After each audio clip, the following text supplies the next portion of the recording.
Gold, trusted gold buyers. మీరు తాకట్టు పెట్టిన బంగారాన్ని విడిపించి ఈ రోజు ఉన్న మార్కెట్ ధరకు కొనబడను.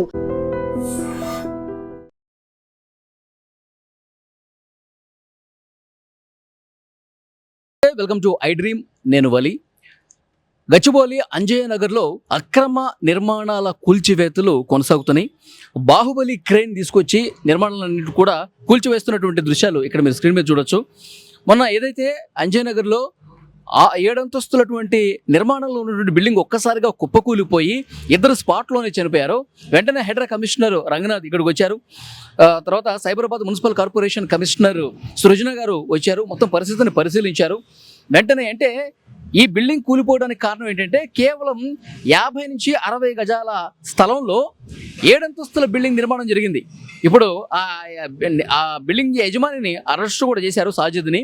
తర్వాత ఆ కాంట్రాక్టర్ ఎవరైతే ఉన్నాడో అతను పరారీ ఉన్నాడో తెలుస్తుంది, అతను కూడా అరెస్ట్ చేస్తామని చెప్తా ఉన్నారు. అంటే యాక్చువల్గా ఇలాంటి అనుమతులు సరిగా లేనటువంటి అక్రమ నిర్మాణాలు ఏవైతే ఉన్నాయో, నిబంధనలకి పూర్తిగా విరుద్ధంగా కట్టడాలు ఎవరైతే చేశారో వాటన్నిటిని కూడా నిర్దాక్షిణ్యంగా కూల్చిపడేస్తాం. ఎందుకంటే ప్రజల ప్రాణాలని తీసేటువంటి పరిస్థితి ఉంది కాబట్టి అలాంటి నిర్మాణాలు ఏవి కూడా ఉపేక్షించే పరిస్థితి లేదని చెప్పి హైడ్రా కమిషనర్ రంగనాథ్ చాలా సీరియస్గా వార్నింగ్ ఇచ్చినటువంటి పరిస్థితి ఉంది. ఈ అంజయ్ నగర్ కావచ్చు, ఈ అంజయ్ నగర్ పక్కన సిద్దికీ నగర్ అని ఒకటి ఉంది.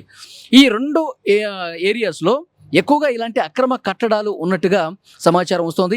ఇప్పటికే అధికారులు 38 బిల్డింగ్స్ను ఐడెంటిఫై ప్రాథమికంగా సమాచారం సేకరించారు. 38 బిల్డింగ్స్ గుర్తించినట్టుగా తెలుస్తోంది. అందులో కొన్నింటికి ఆల్రెడీ నోటీసులు కూడా ఇచ్చారు. మీరు ఇక్కడ వెంటనే ఖాళీ చేసి వెళ్ళిపోండి, ఏ క్షణమైనా సరే వచ్చి క్రేన్లు వచ్చేసి కూల్చేస్తాయని కూడా చెప్పినటువంటి సిచ్యువేషన్ ఉంది. చూడండి, ఒకసారి పెద్ద శబ్దంతో ఇక్కడ నిర్మాణాలన్నీ కూల్చేస్తున్నారు. యాక్చువల్గా పడిపోయినటువంటి బిల్డింగ్ పక్కన ఇంకొక బిల్డింగ్ ఉంది. అక్కడ క్రేన్ ఎక్కడైతే నిలబడిందో ఆ నిలబడినటువంటి క్రేన్ స్థానంలో ఒక 7 అంతస్తుల బిల్డింగ్ ఉండేది. దాన్ని పూర్తిగా కూల్చేశారు. ఆ ప్లేస్లోకి ఇప్పుడు బాహుబలి వచ్చి దాని పక్కన ఉన్నటువంటి ఇప్పుడు బ్లూ కలర్ బిల్డింగ్ కూడా కూల్చేస్తున్నటువంటి పరిస్థితి. దీనికి కూడా సరైనటువంటి అనుమతులు లేవు, నిబంధనలు లేవు. టౌన్ ప్లానింగ్ అధికారులు అసలు ఎట్లా అనుమతులు ఇచ్చారన్నది కూడా ఇక్కడ క్వశ్చన్ మార్క్ కనిపిస్తోంది.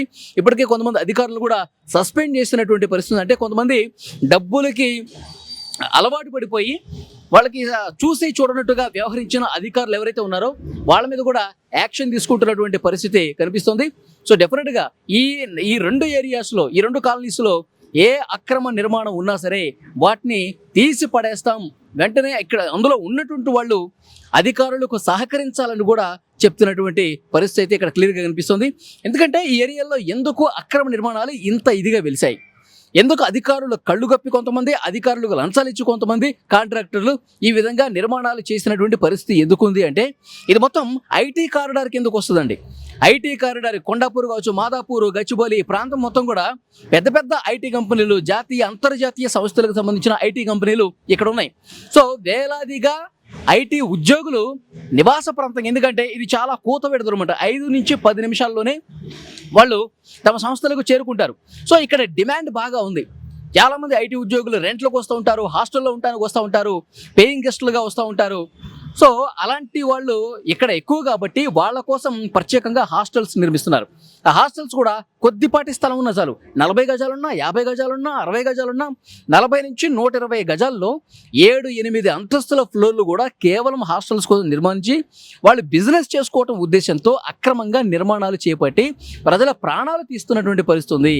సో కాబట్టి అనుమతులు తీసుకొని ఏవి కూడా ఏదైనా బిల్డింగ్ కడితే వాళ్ళు ఏదైతే వాళ్ళకి స్థలం ఉందో దానికి తగ్గట్టుగా ప్రభుత్వ నిబంధనలు ఏవైతే ఉన్నాయో, పట్టణాభివృద్ధి శాఖకి సంబంధించి, టౌన్ ప్లానింగ్కి సంబంధించి ఏవైతే నిబంధనలు ఉన్నాయో వాటికి అనుగుణంగా నిర్మిస్తున్నారా లేదా అనేది ప్రతి బిల్డింగ్ కూడా చాలా స్పష్టంగా తనిఖీ చేస్తూ ఉన్నారు.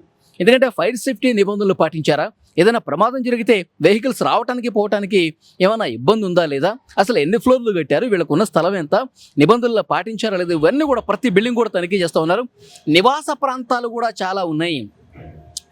మీరు చెప్తే నమ్మరు, కేవలం 5% మాత్రమే ఈ 2 ఏరియాస్లో 5% మాత్రమే అనుమతులు కరెక్ట్గా ఉన్నాయంట, నిబంధనలు సరిగా పాటించారంట. 95% బిల్డింగ్స్ 95% బిల్డింగ్స్ అన్ని కూడా అక్రమ కట్టడాలకు తెలిచారు. కేవలం 2 అంతస్తులతోనే పర్మిషన్ ఉంటే 7 అంతస్తులు 8 అంతస్తులు కట్టేసిన వాళ్ళు చాలా మంది ఉన్నారు. వాళ్ళందరికీ నోటీసులు ఇస్తున్నారు. ప్రాథమికంగా ఫస్ట్ ఫేజ్ లో భాగంగా 38 బిల్డింగ్స్ కి ఆల్రెడీ నోటీసులు పంపించిన పరిస్థితి. వాళ్ళు వెంటనే ఖాళీ చేయాలని కూడా చెప్పారు. సో ఉన్న పడంగా ఖాళీ చేయమంటే, ఎందుకంటే కొన్ని నివాస ప్రాంతాలు కూడా ఉన్నాయి. సో వాళ్ళు కూడా కొంత టైం అడుగుతున్నారు. మీరు టైం తీసుకోండి, కానీ ఇది మాత్రం కూల్చేయటం పక్కా అని కూడా చెప్తున్నటువంటి పరిస్థితి ఉంది. మీరు అక్కడ చూడొచ్చు, బాహుబలి క్రేన్స్ తీసుకొచ్చారు. అంటే ఈ బాహుబలి క్రేన్స్ ఎందుకు తీసుకొచ్చారంటే, ఈ పక్క బిల్డింగ్స్ మీద పడిపోయి ఈ బిల్డింగ్స్ డ్యామేజ్ కాకుండా ఉండాలంటే అలాంటి టెక్నాలజీ ఉన్నటువంటి పెద్ద పెద్ద క్రేన్సే అవసరం పడితే, ఇలాంటి బాహుబలి క్రేన్లు అవసరం పడతాయి. ఎందుకంటే అవి ఒక పక్కకు ఒకవేళ ఒరిగిపోతుంటే దానికి మళ్ళీ ఆపి, దాన్ని మళ్ళీ అటు పడకుండా ఆపి పైనుంచి పైనే మొత్తం పెద్ద పెద్ద రాళ్ళని, ఆ గ్రిల్స్ ఏవైతే ఉంటాయో, ఐరన్కి సంబంధించి ఏవైతే ఉంటాయో వాటిని పైనే పిండి చేసేస్తుంది అనమాట. సో అదే దాని యొక్క ప్రత్యేకత. అందుకే ఇలాంటి క్రేన్స్ మాత్రం వాడతారు. ఎందుకంటే ఇది చూడండి, నిబంధనలు సక్రమంగా ఉన్నటువంటి అపార్ట్మెంట్ ఇది. ఇప్పుడు మీకు ఇక్కడ కనిపిస్తున్నది, ఇది మంచి బిల్డింగ్, మంచి అపార్ట్మెంటు, అన్ని నిబంధనలు సక్రమంగా ఉన్నాయి ఈ అపార్ట్మెంట్కి. వీటి వల్ల ఇవి డ్యామేజ్ అవుతున్నటువంటి పరిస్థితి ఉంది కదా. అవి ఇటువైపు పడితే ఇటువైపు కూడా నివసిస్తూ ఉంటారు కదా, ఇటువైపు రూమ్స్లో కూడా ఉంటారు కదా చాలామంది. సో వాళ్ళకి ఇబ్బంది కలుగుతుంది. కాబట్టి ఏ క్షణమైనా సరే వీటి వల్ల ప్రమాదం పొంచి ఉంది కాబట్టి వెంటనే వాటిని తొలగించేస్తూ ఉన్నారు. క్రేన్లు తీసుకొచ్చి కొట్టేస్తూ ఉన్నారు. ఈ అపార్ట్మెంట్లో ఉన్న వాళ్ళని రాత్రికి రాత్రే ఖాళీ చేపించేశారు. ఇప్పుడు ఇందులో ఎవరు లేరు, వాళ్ళకి సంబంధించిన సామాన్లు మాత్రమే ఉన్నాయి. వాళ్ళు వేరే ప్రాంతానికి వెళ్ళి నివసిస్తున్నటువంటి పరిస్థితి ప్రజెంట్ కనిపిస్తోంది. సో ఇట్లా ఈ 2 కాలనీస్లో, సిద్దికి నగర్ అలాగే అంజయ్ నగర్లో ఉన్నటువంటి ప్రతి ఒక్క అక్రమ కట్టడాన్ని కూల్చి పడేస్తామని చెప్తున్నారు. వ్యాపారం కోసం ఈ విధంగా ప్రజల ప్రాణాలు తీసే హక్కు ఎవరికీ లేదు. వాళ్ళు ఇంకా మాట విననటువంటి వాళ్ళు ఎవరైతే ఉన్నారో వాళ్ళని తప్పకుండా అరెస్ట్ చేస్తాం. ఇప్పటికీ కూడా నిర్మాణంలో ఇంకో కొన్ని బిల్డింగ్లు ఉన్నాయి. ఇక్కడ స్థానికులు కూడా చెప్పేది ఏంటంటే, ఇప్పుడు బిల్డింగ్లన్నీ కట్టేసి తర్వాత వాళ్ళు ఇక నెక్స్ట్ ఇంకా అవి స్టార్ట్ చేసే టైంలో అధికారులు చూస్తున్నారు, కానీ ముందు పునాది లెవెల్లోనే వీళ్ళు సరిగ్గా అనుమతులు తీసుకున్నారా లేదా, కావాలంటే హైడ్రాక్ సిబ్బంది కావచ్చు, సైబరాబాద్ మున్సిపల్ కమిషనర్కి సంబంధించిన టౌన్ ప్లానింగ్ సిబ్బంది కావచ్చు, కొంతమందిని ఒక కమిటీని ఏర్పాటు చేయండి. ఒక కమిటీని ఏర్పాటు చేసి ఇక్కడ మొత్తం క్షేత్రస్థాయిలో పరిశీలన జరపండి. ఏవి నిర్మాణంలో ఉన్నాయి, ఈ నిర్మాణం కాకుండా ఇంకా పునాది లెవెల్లో ఏమున్నాయి, వీటిని స్టార్టింగ్ స్టేజ్లోనే అడ్డుకట్ట వేస్తే ఇంత నిర్మాణాలు జరిగిన తర్వాత ప్రమాదాలు జరగకముందే నివారించవచ్చు కదా. సో డెఫినెట్గా అలాంటి ఒక కమిటీ నిశ్చితంగా ప్రతిక్షణం పరిశీలిస్తేనే ఇలాంటివి ఆపుతామని చెప్పి ఇక్కడ ఉన్న స్థానికులు కూడా చాలామంది చెప్తున్నటువంటి పరిస్థితి ఉంది. సో ఈ 1-2 రోజుల్లోనే నిర్మాణాలన్నీ కూడా కూల్చి పడేస్తామని చెప్తా ఉన్నారు. ఇది అంజయ్ నగర్లో ప్రస్తుతం ఉన్నటువంటి సిచ్యువేషన్.